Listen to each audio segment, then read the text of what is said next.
Hello and welcome साथियों, स्वागत है आपका एक बार फिर से हमारे ऑनलाइन प्लेटफॉर्म में। आज फिर आपके लिए लेकर आए हम RRB previous year exam MCQs. जो ये क्लासेस चल रही है वो आरआरबी प्रेस एमसीक्यूज़ के रिलेटेड चल रही है। पिछली बार जो भी एमसीक्यूज़ आरआरबी में पूछे गए उन सभी को हम सॉल्व करवा रहे हैं। तो चलो शुरू करते हैं आज की क्लास। पहला क्वेश्चन है, व्हाट डज बीबीपीएटी स्टैंड फॉर। बीबीपीएटी की फुल फॉर्म क्या है? तो बीबीपीएटी जो यूज़ किया जाता है जब भी आप कभी वोट डालने गए हों, और जब वोट डालते हो तो वोट डालने के बाद वहाँ से एक पर्ची निकलती है, उस पर्ची को ही हम बोलते हैं बीबीपैट। क्या बोलते हैं? बीबीपैट बोलते हैं। बीबीपीएटी की फुल फॉर्म है voter verifiable paper audit trial, यानी कि जो आपने जिसको वोट दिया है, जो पेपर निकला है उसी में उसका चिन्ह होगा, तो उसी को हम बोलते हैं voter verifiable paper audit trial. Next question,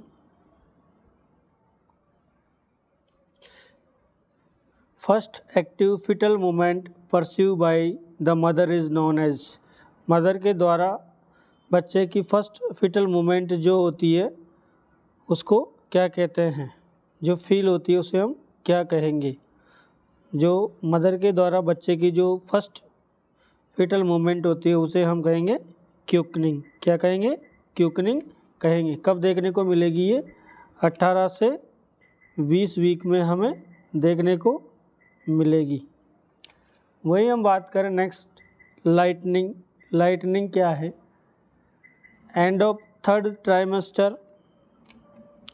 end of third trimester, तो जो बेबी होता है वो क्या होता है? मदर के पेल्विस में आ जाता है। बेबी क्या आ जाता है?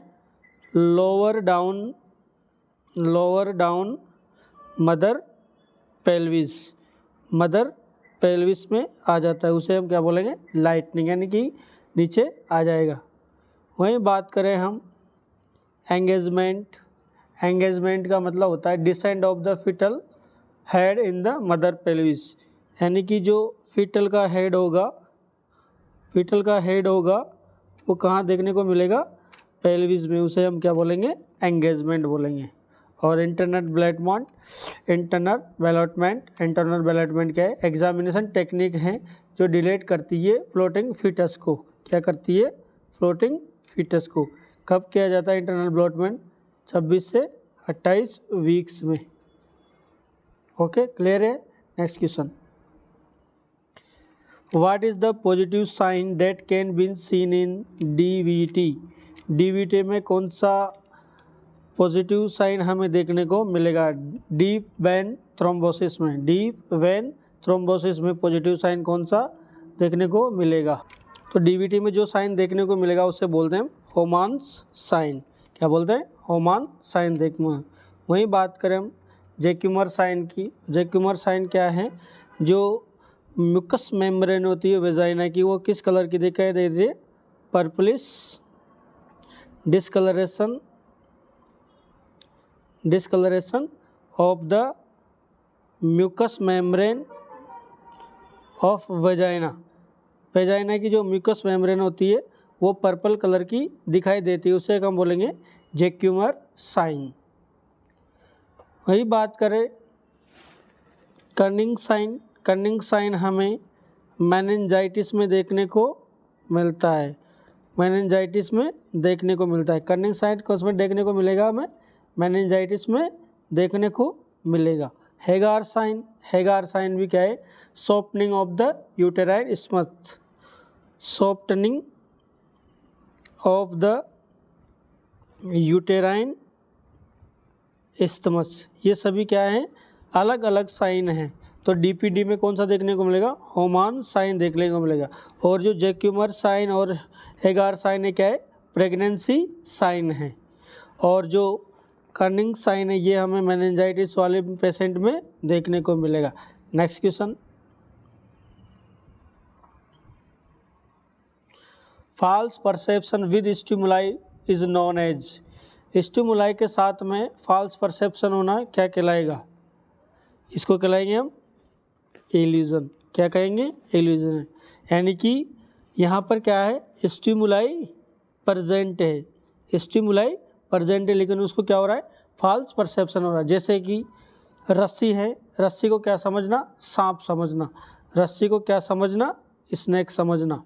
वहीं बात करें हम हेलुसिनेशन की, हेलुसिनेशन क्या है, सेंसरी एक्सपीरियंस है, यानी कि इसमें फॉल्स परसेप्शन तो होता है लेकिन किसी भी प्रकार का स्टिमुलाई नहीं होता।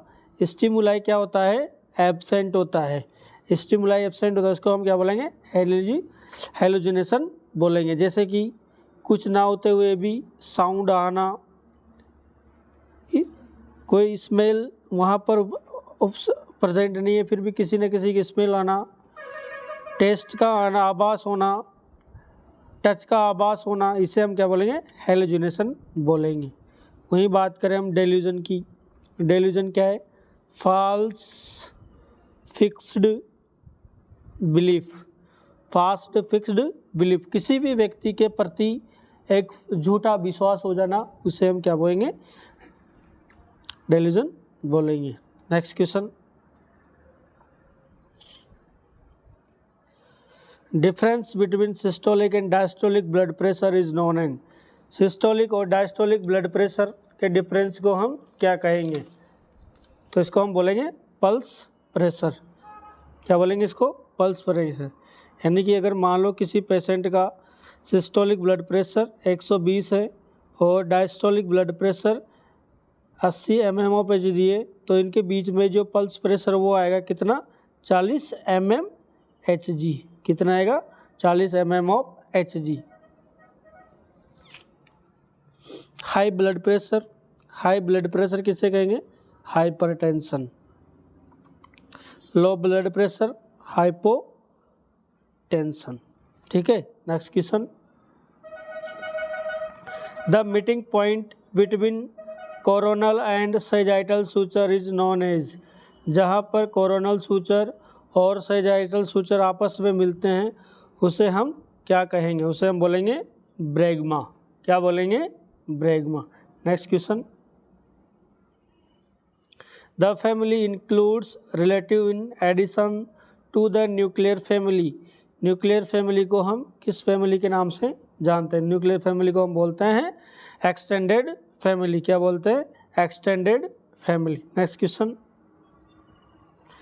The road to health card is used to, the road to health card is used to, road to health card किस में यूज़ किया जाता है, रोड टू हेल्थ कार्ड किस में यूज़ किया जाता है, तो ये किया जाता है मॉनिटर को ग्रोथ करने में, और इसे ही हम क्या बोलते हैं, रोड टू हेल्थ कार्ड को हम बोलते हैं ग्रोथ, क्या बोलते हैं, ग्रोथ चार्ट बोलते हैं। क्या बोलते हैं, ग्रोथ चार्ट बोलते हैं। जो एक साइंटिस्ट था डेविड मोरले ने इसको दिया, डिज़ाइन किया, किसने किया, डिज़ाइन किसने किया, इसको रोड चार्ट को डिज़ाइन किसने किया था, डेविड मोरले ने। जो ग्रोथ मॉनिटर चार्ट है या रोड ऑफ हेल्थ चार्ट है वो यूज़ किया जाता है पीडियाट्रिशियन के द्वारा, जो पीडियाट्रिशियंस होते हैं, जो पीडियाट्रिक डॉक्टर होते हैं, उनके द्वारा इनको यूज़ किया जाता है। इसको दो कैटेगरी में बांटा गया है, दो कैटेगरी में बांटा गया है। कौन कौन सी दो कैटेगरी है, कौन कौन सी दो कैटेगरी है, एक तो है ब्लू और दूसरी है पिंक। पिंक जो ब्लू है उसमें बॉयज़ को रखा जाता है और जो पिंक है उसमें गर्ल्स को रखा जाता है। तो पीडियाट्रिशियन के द्वारा इसको यूज़ में लिया जाता है, किसके लिए यूज लिया जाता है, इसको ग्रोथ को मॉनिटर करने के लिए, इसीलिए इसे ग्रोथ मॉनिटर ग्रोथ चार्ट भी कहते हैं। मॉडिफाई किसने किया, इसको क्वेश्चन आ जाए कि मॉडिफाई किसके द्वारा किया गया ग्रोथ चार्ट को, तो WHO के द्वारा इसको क्या किया गया, मॉडिफाई किया गया। क्लियर है, तो road to health chart used monitor growth के लिए किया जाता है, इसे हम क्या बोलते हैं, ग्रोथ चार्ट बोलते हैं। किसने डिज़ाइन किया, डेविड मोले ने डिजाइन किया। किसने मॉडिफाइड किया? WHO ने मॉडिफाइड किया। किसके द्वारा ये यूज़ किया जाता है? जो पीडियाट्रिक डॉक्टर्स होते हैं उनके द्वारा इनको यूज़ किया जाता है। इसकी दो कैटेगरीज है, ब्लू और पिंक। ब्लू में बॉयज़ को रखा गया है और पिंक में आइडेंटिफाई करते हैं गर्ल्स को। Okay, next question, which is an example of gram negative organism? इनमें से ग्राम नेगेटिव ऑर्गेनिज्म का एग्जाम्पल है, तो ग्राम नेगेटिव का एग्जाम्पल है विब्रियो कोलेराई। दो प्रकार के ऑर्गेनिज्म पाए जाते हैं, एक तो ग्राम नेगेटिव और एक ग्राम पॉजिटिव। कौन कौन से? ग्राम नेगेटिव और ग्राम पॉजिटिव। तो जो ग्राम पॉजिटिव होते हैं वो कौन कौन से होते हैं? वो होते हैं Listeria monocyte Jannes, Streptococcus pneumonia, staphylococcus aureus. ये क्या है? ग्राम पॉजिटिव है। क्या है? ग्राम पॉजिटिव है। वहीं बात करें ग्राम नेगेटिव की, तो ग्राम नेगेटिव में vibrio cholerae, E coli, helicobacter, helicobacter, acetic acid, ये सभी कौन से हैं? ग्राम नेगेटिव हैं। क्लेबिसेला निमोनिया, स्यूडोमोनास ओरिजिनोसा, ये सभी ग्राम नेगेटिव के अंदर आते हैं। Next question, which is the neurotransmitter responsible for sympathetic vasoconstriction? इनमें से कौन सा न्यूरो ट्रांसमीटर्स हैं जो सिंपैथिक वैसोकॉन्ट्रैक्शन में रेस्पॉन्सिबल होता है? तो कौन सा होता है रेस्पॉन्सिबल? Nor epinephrine. कौन सा होता है? नॉर एपिनेफ्रिन क्या होता है? सिंपैथिक वैसोकॉन्ट्रैक्शन में रेस्पॉन्सिबल होता है। नॉर एपिनेफ्रिन को एक और नाम से जानते हैं, नॉर एड्रीनलिन। नॉर एड्रेनलिन के नाम से भी इसको जानते हैं। वहीं हम बात करें एंजियोटेंसिन। एंजियोटेंसिन क्या है? पेप्टाइड हार्मोन्स है। क्या है? पेप्टाइड हार्मोन्स है। क्या है? पेप्टाइड हार्मोन्स है, जो प्ले रोल करता है रेगुलेटिंग ब्लड प्रेशर को। क्या करता है? ब्लड प्रेशर को रेगुलेट करता है। ब्लड प्रेशर को रेगुलेट करता है और प्रमोट करता है वाटर और सोडियम रिटेंशन को। क्या करता है? प्रमोट करता है वाटर एंड रिटेंशन को। वही हम बात करें एपिनेफ्रिन। एपिनेफ्रिन को हम बोलते हैं एड्रीनलिन। क्या बोलते हैं? एड्रीनलिन। एपिनेफ्रिन को हम एड्रीनलिन के नाम से जानते हैं। ये क्या है? एक प्रकार का हार्मोन और न्यूरोट्रांसमीटर्स है। वहीं बात करें हम सेरोटोनिन। सेरोटोनिन को हम 5-HT के नाम से भी जानते हैं। 5-HT, 5 hydroxy पेटामाइन, 5 hydroxy पेटामाइन। ये हार्मोन्स भी क्या करता है? क्रूशियल रोल करता है किसमें? Regulating mood. किसमें? मूड में, स्लीप में, एपेटाइट में, इन सभी में ये रोल प्ले करता है। Okay, next question, malignant tumour of the testis is known as? Testis का मैलिग्नेंट ट्यूमर क्या कहलाएगा? टेस्टिस का मैलिग्नेंट ट्यूमर सेमिनोमा कहलाएगा। क्या कहलाएगा? सेमिनोमा। सेमिनोमा। वही बात करें हम मेलानोमा। मेलानोमा क्या है? स्किन कैंसर है। क्या है? स्किन कैंसर है। कि जो मेलेनोसाइट जो होती है स्किन की, मेलेनोसाइट जो होती है उसके अंदर क्या होता है? मेलेनिन का प्रोडक्शन होता है। तो मेलेनिन जो मेलेनोसाइट सेल्स है उसमें होने वाला कैंसर क्या कहलाएगा? मेलानोमा कहलाएगा। वही बात करें हम लिम्फोमा, लिम्फेटिक सिस्टम का कैंसर। लिम्फेटिक सिस्टम का जो कैंसर है वो क्या कहलाएगा? लिम्फोमा। वहीं बात करें वेन्स ट्यूमर, तो बच्चों में होने वाला किडनी का जो कैंसर है, किडनी का जो कैंसर है वो क्या कहलाएगा? वेन्स ट्यूमर कहलाएगा, जो बच्चों में स्पेशली देखने को मिलता है। 5 साल की उम्र के पहले ये बच्चों में देखने वाला कैंसर क्या है? वेन्स ट्यूमर कहलाएगा। Next question, memory traces are present in the mind is the form of?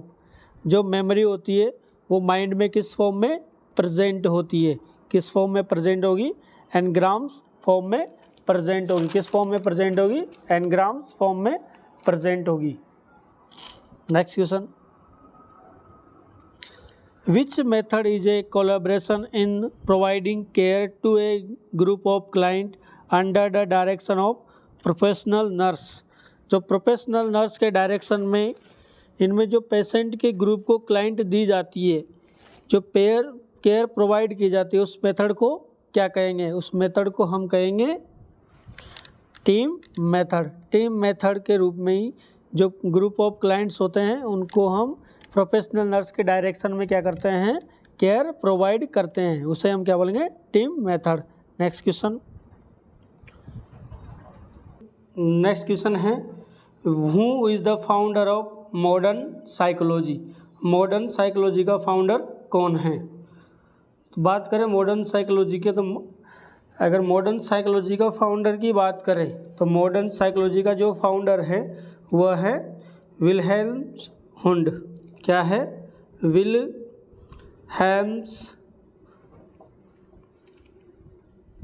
Hund's. लेकिन अगर ऑप्शन में विल्हेम्स हुंड नहीं दिया हुआ है, तो विलियम्स हुंड नहीं दिया हुआ है तो हम सिगमंड फ्रॉइड को क्या बोल सकते हैं, फाउंडर ऑफ मॉडर्न साइकोलॉजी बोल सकते हैं। अगर क्वेश्चन में आपसे पूछ ले कि फादर ऑफ, क्या पूछ ले, फादर ऑफ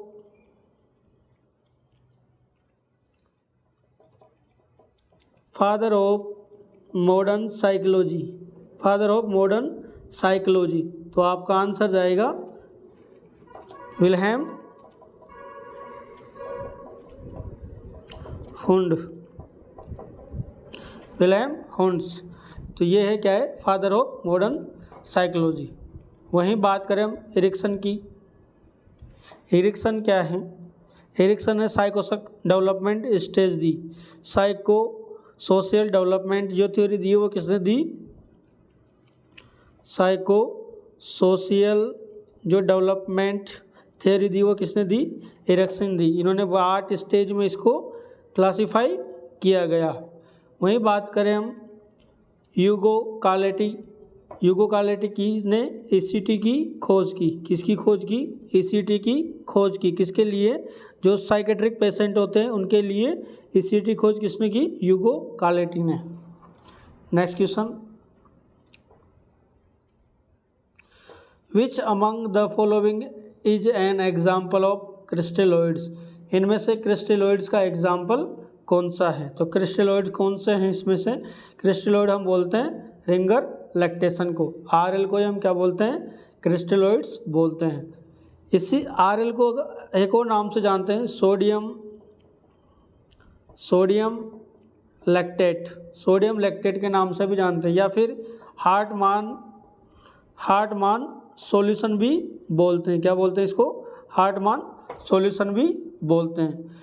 RL के अंदर हमें sodium chloride, sodium lactate, potassium chloride, calcium chloride, ये सभी देखने को मिलते हैं। अगर किसी व्यक्ति में sodium chloride, sodium lactate, potassium chloride, calcium chloride की कमी है तो उस व्यक्ति को हम क्या चढ़ाएंगे, RL लगाएंगे। Next question, what is also known as lipid that is necessary for normal transport and utilization of other lipid especially in liver।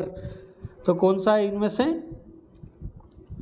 किस नाम से जाना जाता है, लिपिड स्पेशली लीवर की जो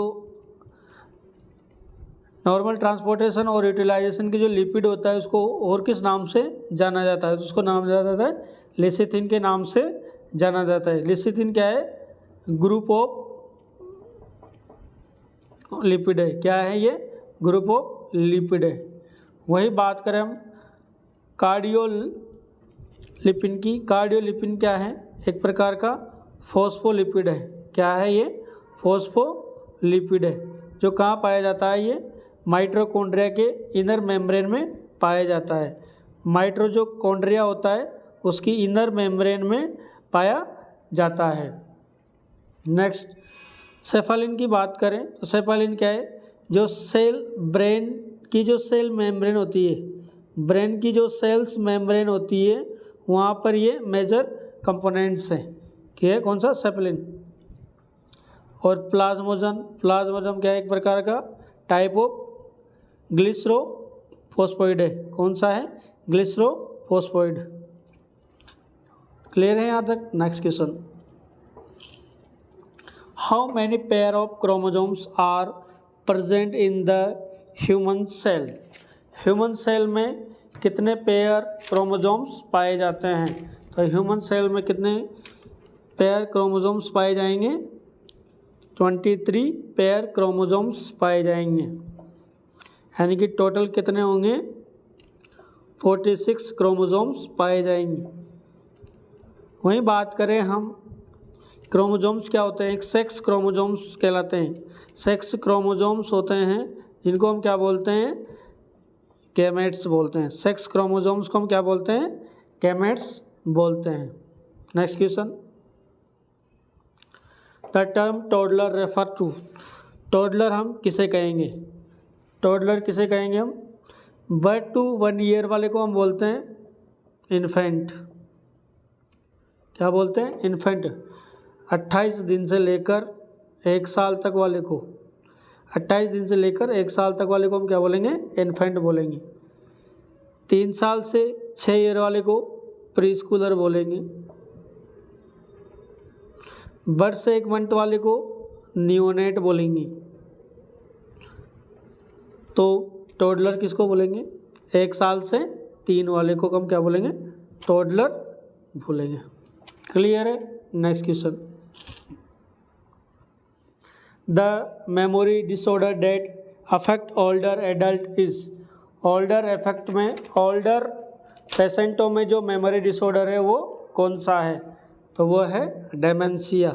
कौन सा है, dementia. Loss of previous level of cognitive executive memory functions. इसमें क्या होता है, जो प्रीवियस जो मेमोरी फंक्शंस होते हैं, वो क्या हो जाते हैं, लॉस हो जाते हैं। यानी कि ओल्ड एडल्ट में ये देखने को मिलने वाला एक डिसऑर्डर है।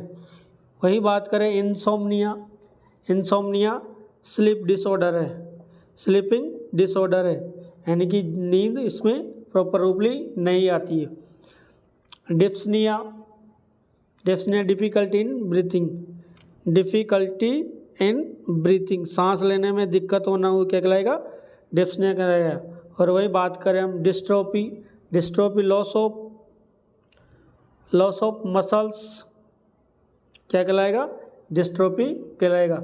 या मस्कुलर वीकनेस को क्या हम कहेंगे, मस्कुलर वीकनेस को हम क्या कहेंगे, डिस्ट्रोफी कहेंगे। Next question, which mineral deficiency cause abnormal blood cell development and bone demineralization. कौन से मिनरल की डेफिशिएंसी के कारण एबनॉर्मल ब्लड सेल डेवलपमेंट और डीमिनरलाइजेशन अफेक्ट होता है, तो कौन से मिनरल के कारण होगा ये, कैल्शियम की कमी के कारण हमें डीमिनरलाइजेशन ऑफ बोन्स देखने को मिल सकता है या एबनॉर्मल सेल डेवलपमेंट देखने को मिल सकता है। तो कौन सा आपका आंसर होगा, कैल्शियम। वही बात करें हम मैग्नीशियम, तो मैग्नीशियम की कमी के कारण हमें लो एपेटाइट देखने को मिल सकती है, एपेटाइट देखने को मिल सकती है, नोजिया वोमिटिंग देखने को मिल सकता है, मसल स्पाज्म देखने को मिल सकता है, किसकी कमी कारण, मैग्नीशियम की कमी कारण। वहीं बात करें हम कॉपर, तो कॉपर की कमी के कारण पेशेंट में क्या हो सकता है, एनीमिया हो सकता है, बोन एबनॉर्मलिटीज़ देखने को मिल सकती है, न्यूरोलॉजिकल इश्यूज़ देखने को मिल सकते हैं जिसमें पुअर एब्जॉर्प्शन और एडुकेट इंटेक हमें देखने को मिल सकता है। वही हम बात करें जिंक की, तो जिंक की कमी के कारण हेयर लॉस हो सकता है, इम्पेयर्ड इम्यून फंक्शन हो सकते हैं, जो इम्यून फंक्शन होते हैं वो क्या हो जाएंगे, इम्पेयर्ड हो जाएंगे। स्किन कंडीशंस हमें देखने को मिल सकती है, स्किन डिसऑर्डर्स हमें देखने को मिल सकते हैं किसके कारण, जिंक की कमी के कारण। नेक्स्ट क्वेश्चन है, what is an effective disorder. Affective disorder किसे कहेंगे, अफेक्टिव डिसऑर्डर या फिर मूड डिसऑर्डर। अफेक्टिव डिसऑर्डर या मूड डिसऑर्डर हम किसको कहेंगे, तो अफेक्टिव डिसऑर्डर या मूड डिसऑर्डर हम किसको कहेंगे, बाइपोलर डिसऑर्डर को हम क्या बोलेंगे, अफेक्टिव या मूड डिसऑर्डर बोलेंगे। Next question, osteoporosis occur due to the deficiency of. Osteoporosis इनमें से किसकी डेफिशिएंसी के कारण होता है? तो ऑस्टियोपोरोसिस किसकी डेफिशिएंसी के कारण हमें देखने को मिलेगा? कैल्शियम और विटामिन डी की डेफिशिएंसी के कारण हमें क्या देखने को मिलेगा? ऑस्टियोपोरोसिस देखने को मिलेगा। वही बात करें फॉस्फोरस, अगर किसी पेशेंट में फॉस्फोरस की कमी हो जाएगी तो बोन पेन हमें देखने को मिल सकता है, पेशेंट फटीग हमें देखने को मिल सकता है, मसल्स वीकनेस हमें देखने को मिल सकती है। आयरन की कमी के कारण पेशेंट में एनीमिया हो जाएगा।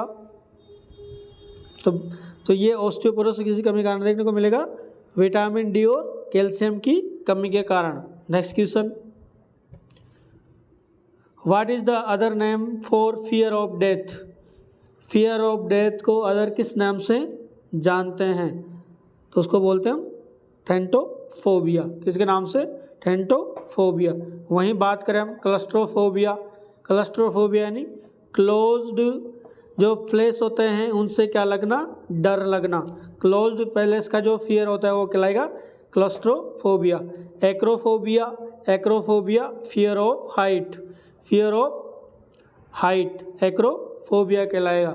वहीं बात करें gamophobia, fear of marriage, fear of marriage शादी से डर लगना क्या कहलाएगा? गेमोफोबिया कहलाएगा। Next question, positive chopstick is sign is. Positive chopstick sign किस में देखने को मिलता है? पॉजिटिव चॉपस्टिक साइन हमें किस में देखने को मिलेगा? पॉजिटिव चॉपस्टिक साइन हमें देखने को मिलेगा किस में? हाइपोकैल्सीमिया में। किस में देखने को मिलेगा? हाइपोकैल्सीमिया में चॉपस्टिक साइन पॉजिटिव देखने को मिलेगा। Next question, what is the end product of protein? Protein का एंड प्रोडक्ट कौन सा है? तो जब भी प्रोटीन सिंथेसाइज होता है और जब एंड प्रोडक्ट बनने की बात आती है तो प्रोटीन का एंड प्रोडक्ट कौन सा है? एमाइनो एसिड होता है। कौन सा होता है? एमाइनो एसिड होता है। वहीं बात करें हम ट्राइग्लिसराइड की। ट्राइग्लिसराइड क्या है? एक प्रकार की जो फैट होती है। क्या होती है? एक प्रकार की फैट होती है जो किस में पाई जाती है? ब्लड में पाई जाती है। फैट होती है, कॉमन टाइप ऑफ फैट है जो किस में पाई जाएगी? ब्लड में पाई जाएगी। वही बात करें हम फ्रुक्टोज। फ्रुक्टोज को एक और नाम से जाना जाता है फ्रूट शुगर। किस नाम से जाना जाता है? फ्रूट शुगर के नाम से जाना जाता है। एक प्रकार का ये क्या है? मोनोसैकेराइड है। क्या है ये? मोनोसैकेराइड है। मोनोसैकेराइड है जो किस में देखने को मिलेगा हमें? फ्रूट्स में, फ्रूट्स में मिलता है, वेजिटेबल्स में मिलते हैं और हनी में मिलता है। वही बात करें हम ग्लूकोज की, तो ग्लूकोज क्या है? एक प्रकार की सिंपल शुगर है। क्या है? सिंपल शुगर है जो एनर्जी क्या करती है? एनर्जी प्रोवाइड करती है किसको? सेल्स को। क्या करती है? सेल्स को एनर्जी प्रोवाइड करती है। ये हमें प्लांट से और फूड से मिलेगी। किससे मिलेगी? फूड से और प्लांट से मिलेगी। Next question, which condition is identify bye GL Nelson technique? इनमें से कौन सी कंडीशन को हम जीएल नेल्सन टेक्निक के द्वारा आइडेंटिफाई कर सकते हैं? किसके द्वारा? किसको करेंगे हम? ट्यूबरकुलोसिस को। ट्यूबरकुलोसिस को आइडेंटिफाई करने के लिए जीएल नेल्सन टेक्निक का यूज़ लिया जाता है। वहीं बात करें मलेरिया। मलेरिया को हम किसके द्वारा आइडेंटिफाई करते हैं? तो माइक्रोस्कोप के द्वारा हम आइडेंटिफाई कर सकते हैं। यानी कि ब्लड स्मीयर लेंगे और उसमें हम माइक्रोस्कोपी के माध्यम से देखेंगे। सिफिलिस के लिए VDRL टेस्ट हम करेंगे। क्या करेंगे? VDRL टेस्ट करेंगे। कान्स टेस्ट करेंगे। कान टेस्ट करेंगे। इसके द्वारा हम सिफिलिस को आइडेंटिफाई कर सकेंगे। वहीं टाइफाइड के लिए क्या करेंगे? हम विडाल टेस्ट करेंगे। क्लियर है यहाँ तक? नेक्स्ट क्वेश्चन, विच परगेटिव कोज हाइपोकैलेमिया? इनमें से कौन सी परगेटिव है जो हाइपोकैलेमिया कोज करेगी? तो कौन सा है? कस्टर ऑयल क्या कर सकता है? हाइपोकैलेमिया कोज कर सकता है। कस्टर किस रूट से देंगे? तो इसको हम देंगे ओरल रूट से। कस्टर्ड ऑयल को देने का जो रूट है वो कौन सा है? ओरल रूट है। कितना देंगे इसका अमाउंट? अगर एडल्ट को दे रहे हैं हम तो इसका अमाउंट कितना देंगे? 15 से 60 ml पर डे हम दे सकते हैं। जब भी आप कस्टर्ड ऑयल लेते हो इससे बहुत सारे साइड इफ़ेक्ट हमें देखने को मिलते हैं। कौन से साइड इफ़ेक्ट हमें देखने को मिलेगा? डिजीनेस देखने को मिल सकती है, एब्डोमिनल क्रैम्प देखने को मिल सकते हैं, डायरिया पेशेंट में मिल सकता है, नोज़िया वोमिटिंग हमें देखने को मिल सकता है, इलेक्ट्रोलाइट्स इम्बैलेंस देखने को मिल सकता है, लो ब्लड प्रेशर हमें देखने को मिलेगा। तो जब भी हम कस्टर्ड ऑयल लेंगे तो बहुत सारे साइड इफ़ेक्ट हमें देखने को मिल सकते हैं। Dizziness, abdominal cramp, nausea vomiting, diarrhoea, electrolyte disturbance, लो ब्लड प्रेशर, ये सारे साइड इफ़ेक्ट हमें देखने को मिल सकते हैं। कस्टर्ड ऑयल क्या है? एक प्रकार का लैक्सेटिव है। क्या है? लैक्सेटिव है। Next question, which is not a true experimental design. इनमें से कौन सी ट्रू एक्सपेरिमेंटल डिज़ाइन नहीं है? तो एक्सप्लोरेटरी डिज़ाइन क्या नहीं है? ट्रू एक्सपेरिमेंटल डिज़ाइन नहीं है। Next question, the most suitable position for giving enema. Enema के लिए कौन सी पोजीशन हम देते हैं? तो एनिमा के लिए जो पोजीशन देंगे वो लेफ्ट लेटरल पोजीशन देंगे। वहीं बात करें हम लिथोटोमी पोजीशन की, तो लिथोटोमी पोजीशन हम किसको देंगे? जब हम किसी का गाइनोकोलॉजिकल एग्जामिनेशन कर रहे हैं, गाइनोकोलॉजिकल एग्जामिनेशन करेंगे उसमें लिथोटोमी देंगे। अगर जेनाइटल यूरिनरी सर्जरी की जा रही है तो उसमें हम क्या देंगे? लिथोटोमी पोजीशन देंगे। अगर किसी महिला की नॉर्मल डिलीवरी की जा रही है तो उसमें लिथोटोमी पोजीशन करेंगे। और सिजेरियन सेक्शन किया जा रहा है उसमें हमें कौन से देंगे? उसमें भी हम कौन से देंगे? लिथोटोमी पोजीशन देंगे। वहीं बात करें हम प्रोन पोजीशन की, तो किसी पेशेंट को अगर रेस्पिरेटरी प्रॉब्लम है, क्या है? रेस्पिरेटरी प्रॉब्लम है, तो उसको हम देंगे प्रोन पोजीशन। वहीं किसी व्यक्ति को स्पाइनल कोड इंजरी हुई है, स्पाइनल कोड की क्या हुई है? इंजरी हुई, तो वहाँ पर भी हम कौन से देंगे? प्रोन पोजीशन देंगे। Next question, which is the nosocomial infection. इनमें से कौन सा नोजोकोमियल इन्फेक्शन है? तो नोजोकोमियल इन्फेक्शन कौन सा है? Infection acquired from the hospital. Hospital में होने वाला जो इन्फेक्शन है वो क्या है? नोजोकोमियल इन्फेक्शन है। ये भी नहीं है, ए भी नहीं है और ए भी नहीं है, तो कौन सा है? हॉस्पिटल एक्वायर्ड इन्फेक्शन को हम क्या बोलते हैं? नोजोकोमियल इन्फेक्शन बोलते हैं। Next question, which instrument is used to examine the rectum. Rectum के एग्जामिनेशन के लिए हम कौन सा इंस्ट्रूमेंट यूज़ करते हैं? तो रेक्टम के एग्जामिनेशन के लिए हम लेते हैं प्रोक्टोस्कोप। कौन सा लेते हैं? प्रोक्टोस्कोप। प्रोक्टोस्कोप लेंगे या फिर इसको बोलेंगे रेक्टोस्कोप। हम क्या लेंगे? रेक्टम के एग्जामिनेशन के लिए यूज़ में लेते हैं। वहीं बात करें हम ओटोस्कोप, तो ईयर एग्जामिनेशन के लिए ओटोस्कोप का यूज़ हम लेते हैं। ऑप्थेल्मोस्कोप आइज़ एग्जामिनेशन के लिए ऑप्थेल्मोस्कोप का यूज़ लेते हैं। वहीं बात करें हम एंडोस्कोप, तो जब भी हम एंडोस्कोपी करेंगे, किसी पेशेंट की एंडोस्कोपी करते हैं तो एंडोस्कोप का यूज़ लिया जाता है। जो विजुलाइज करते हैं इसमें हम क्या करते हैं? Visualized inside of the GIT. GIT के जो ऑर्गन्स होते हैं हम इसको विजुलाइज्ड करेंगे, उसे को हम बोलेंगे endoscopy. Next question, what is the temperature used for autoclaving.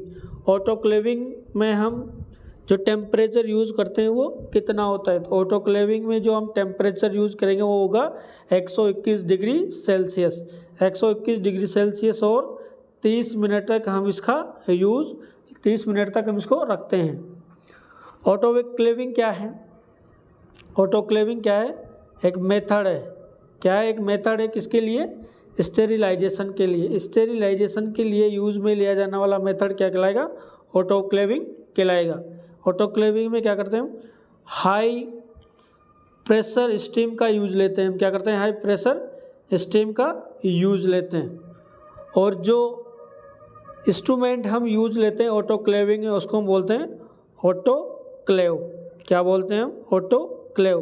Question आ सकता है को ऑटोक्लेविंग में जो इंस्ट्रूमेंट यूज़ लिया जाता है उसको हम क्या बोलते हैं, उसको बोलते हैं ऑटोक्लेव बोलते हैं। कितने मिनट तक, 30 मिनट तक। ऑटोक्लेविंग क्या है, मेथड ऑफ स्टेरिलाइजेशन, स्टेरिलाइजेशन का मेथड है। Next question, who was the founder of Mughal empire. Mughal empire किसके द्वारा फाउंड किया गया, तो मुगल एम्पायर का जो फाउंडर है वो है बाबर। कौन है, Babur. Next question, who is the head of state in India. State in India का हेड कौन है, स्टेट ऑफ इंडिया का हेड है, कौन है, प्रेसिडेंट। कौन है, प्रेसिडेंट। प्रेसिडेंट क्यों कहा गया है कि according to article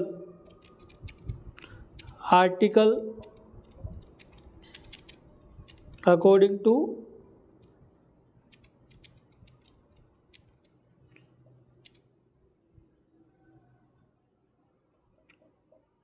article 52, according to article 52 के अकॉर्डिंग जो कॉन्स्टिट्यूशन बना है इंडिया का, कॉन्स्टिट्यूशन के अकॉर्डिंग जो हेड ऑफ स्टेट है वो कहलाएगा प्रेसिडेंट। कौन कहलाएगा, president.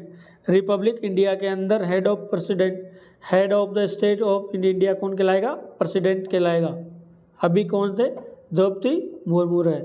Next question, ICC stand for, ICC stand for है, आईसीसी का मतलब है इंटरनेशनल क्रिकेट एसोसिएशन। ये इंडिया का जो क्रिकेट एसोसिएशन है उसे हम क्या कहेंगे, आईसीसी कहेंगे, international cricket association, also known as ICC. तो दोस्तों आज के लिए इतना ही, फिर मिलते हैं अगली क्लास में। तब तक के लिए धन्यवाद। आप हमारे चैनल को लाइक करो, शेयर करो और सब्सक्राइब करते रहो। और भी आपके लिए बहुत सारे क्वेश्चन हम लेके आएंगे। Thank you so much.